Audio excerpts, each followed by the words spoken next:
اللہ کی طرف سے. اب اس کے پاس گواہی ہے لیکن چھپا رہا ہے. اب یہودیوں کو دیکھو نا, وہ کیا کرتے تھے, پتہ بھی تھا چھپاتے تھے.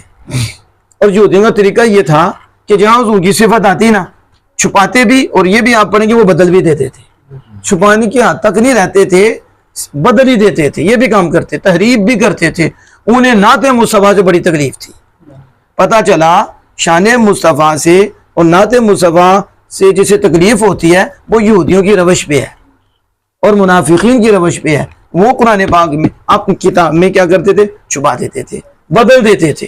تو اللہ پاک مدد, تم گواہی چھپاتے ہو, اس سے بڑا ظالم کون ہے جو اس کے پاس اللہ کی طرف سے گواہی ہے اسے چھپائے. وَمَا اللَّهُ بِغَافِلٍ عَمَّا تَعْمَلُونَ, کس پلے کھجبے دے, میں نہیں دیکھتا, وہ نہیں سمجھتے. رب سے تو کوئی نہیں بچ سکتا.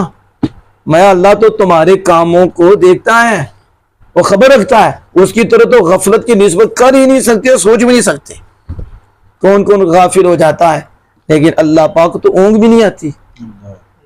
وہ تو زندہ ہے, حی ہے, ہر ایک اس کے سامنے, دور بھی کوئی نہیں. وَمَا اللَّهُ بِغَافِلٍ, اور اللہ غافل نہیں ہے, بے خبر نہیں ہے جو تم کرتے ہو. اللہ دیکھ رہا ہے. تِلْكَ أُمَّةٌ قَدْ خَلَتْ, بات ہے یہ امت گزر چکی, یہ امت گزر چکی. لَهَا مَا كَسَبَتْ, اس کے لیے وہ تھا جو اس نے کمائی کی. کہنے نہیں, جو کمائی کرو گے وہ بھرو گے, بول دیں کہ نہیں. ہمارے ادھر تھے محبوب العلماء, تو بڑی محبت کرتے تھے شیخ عرفان الحق, اور استادوں کے ساتھ ان کا بڑا پیار تھا. اور وہ شعر بھی بڑے ترنم سے بھی پڑھتے تھے. تو بیلوس ہے بھی شیخ تھے لیکن لالچی نہیں تھے. میں اس لیے نہیں کہہ رہا کہ شیخ لالچی ہوتے ہیں, سارے ایک جیسے بھی نہیں ہوتے, لیکن ایک مشہور جو ہے, لیکن ان میں یہ نہیں تھا. بیلوس جاتے تھے, کوئی مطالبہ نہیں ہوتا تھا, صرف اللہ اس کے رسول کی محبت کے لیے جاتے. اور علماء کے اندر محبوب العلماء کے لائے, اور مفتی اشرف قادری صاحب علیہ رحمۃ الرحمان, ان سے بڑا پیار کرتے تھے مفتی صاحب. اور پھر علماء صاحب بڑی باتیں سناتے تھے. تو ایک دفعہ میں نے ان سے بات سنی, مجھے یہاں سے یاد آئی. تو کیا بات, انہوں نے کہا یہ کیا پیے لسی تو ٹکار لاچیاں دے آن. نہیں سمجھ آئی, جنہیں لسی پینی ہے تو ٹکار کھٹیاں دینے, کھٹے آتے ہیں نا. تو جو لاچیاں پیے تو ٹکار خوشبو والے آتے ہیں, یعنی کام کرے پٹھا تو کبھی پھل ملے.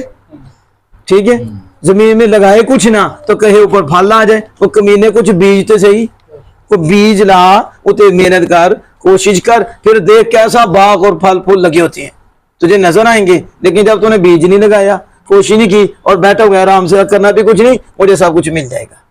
یہ تو شیطان کے جال میں پھنسا ہوا ہے.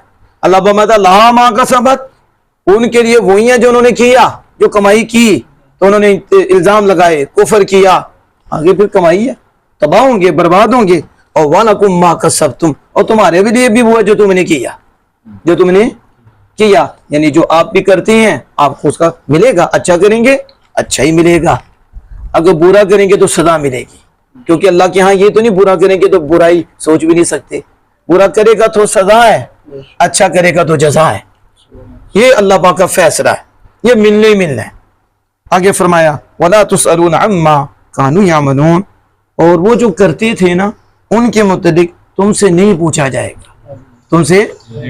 اب ہمارا کام ہوتا ہے کہ کہہ دینا, کیا ایک بات کر کے میں بات کروں, میں بتا رہا ہوں کہ یہ ہے, آپ علم سے کریں, آپ کو پتا ہو قرآن کیا کہہ رہا ہے, پھر دیکھو مزہ کتنا آئے گا, لطف کتنا آئے گا. بلکہ آپ کا دل ہی نہیں کرے گا میں تفسیر قرآن چھوڑوں. جب اللہ کی مراد سمجھ آ جائے, آنی شروع ہو جائے, اللہ پاک یہ فرمان, یہ بھی نور ہے, یہ بھی نور ہے, یہ بھی نور, دل چمکتا جائے گا.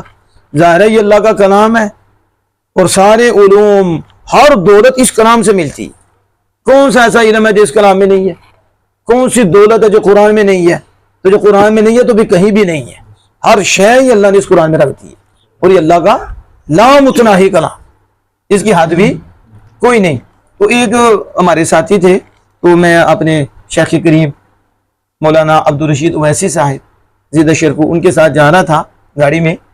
تو وہ کہنے لگے جی وہ مانتے نہیں, کیا نہیں کرتے, اس طرح کو گفتگو ہو رہی تھی. میں نے کہا علامہ صاحب اسی منانا سے نہیں, منانا سے نبی نہیں آئے, رب منانا چاہتا تو سارے نہ مان جاندے. یہ تو رب کے منشا کے بھی خلاف ہے. اگر رب چاہتا تو کوئی اختلاف ہوتا, کوئی جھگڑا ہوتا؟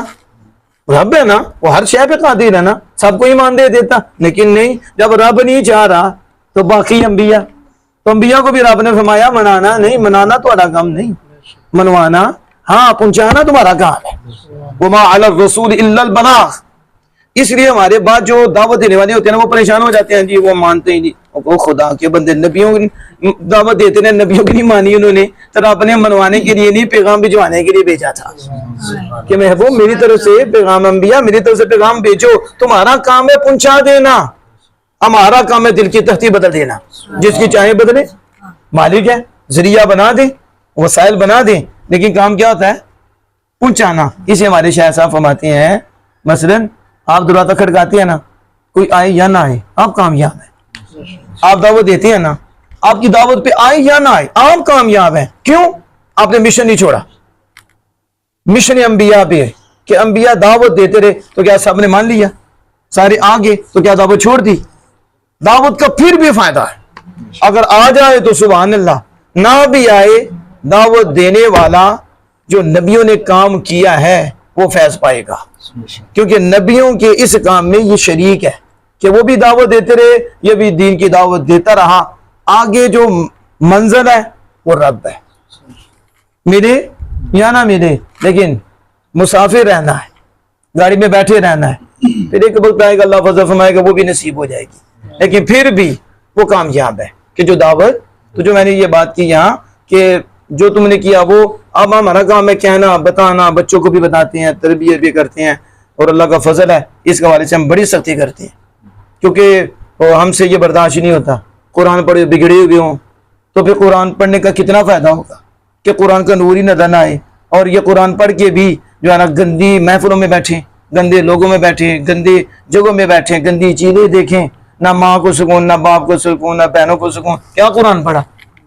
تو پھر ہمارا کام ہوتا ہے انہیں بتانا, ادب کرو, احترام کرو اس کا, یہ دیکھو قرآن کس لیے پڑھے ہو, تو پھر دیکھو کتنی دولت تمہیں نصیب ہوگی کہ تم ادب سے عمل کرو گے تو قرآن حفظ کرنا بھی آسان ہو جائے گا اور دین پڑھنا بھی آسان ہو جائے گا. اب دیکھنا, ابھی آپ کسی کے قاری صاحب کا ادب کرتے ہیں نا تو ان کا دل راضی ہو جاتا ہے, دل سے دعا نکلتی. یہ دل جیتنا اتنا بڑا کام ہے کہ جس نے جیتا ہے نا اس کی عقل بڑی تیز ہو جاتی ہے, کیونکہ رب کا نور برستا ہے پھر اس پہ کہ اس نے میرے بندے کو راضی کیا, اس کا احترام کیا ہے, اس نے دیکھا یہ بڑے ہیں, یہ عالم ہے, یہ قاری ہیں, رشتہ بھی ہے, تعلق بھی ہے, اللہ کا حکم ہے, تو یہ ان کا ادب کر رہا ہے اور ان کے دل سے دعا نکل رہی ہے. تو جو دل سے نکلتی ہے نا, اور نہیں رکھتی لیکن پرواز رکھتی ہے, وہ کام ہو جاتا ہے. تو اس لیے آپ بھی کوشش کریں, اور میں مبارکباد بھی دیتا ہوں اسحاق صاحب کے جتنے بھی ریلیٹیو ہیں جنہوں نے ان کے ساتھ تعاون کیا, اور پھر ہم اپنے معاونین کو بھی کہ جو میں سے دور تک جاتا ہے ہمارے مدرسے کے ساتھ وہ تعاون کرتے ہیں, ان کا حصہ ان میں شامل ہے, بچوں کی یہاں تک پہنچنے میں, حفظ میں, پھر آگے جو ہم درس اسلامی کا سلسلہ جاری کیے اس حوالے سے دیگر جو ہمارے کام ادھر سے ہو رہے ہیں, اللہ کے فضل و کرم سے معاونین کا بڑا حصہ ہوتا ہے, ہماری مسجد کے انتظامیہ کا بڑا اس میں دخل ہے, اور پھر جو فوت ہوئے ہیں بابا صاحب ان کا بھی بڑا دخل ہے تعاون کے حوالے سے. ہم ان کے لیے بھی دعا کرتے ہیں اور آپ سب کے لیے بھی دعا کرتے ہیں, اللہ پاک آپ کو بھی کامیاب کرے اور جتنے بھی معاون ہیں انہیں جزائے جزیل عطا فرمائے, اور اسی طرح اسحاق کے پیچھے مضبوطی سے کھڑے رہنے کی توفیق بھی عطا فرمائے. واخر دعوانا الحمدللہ.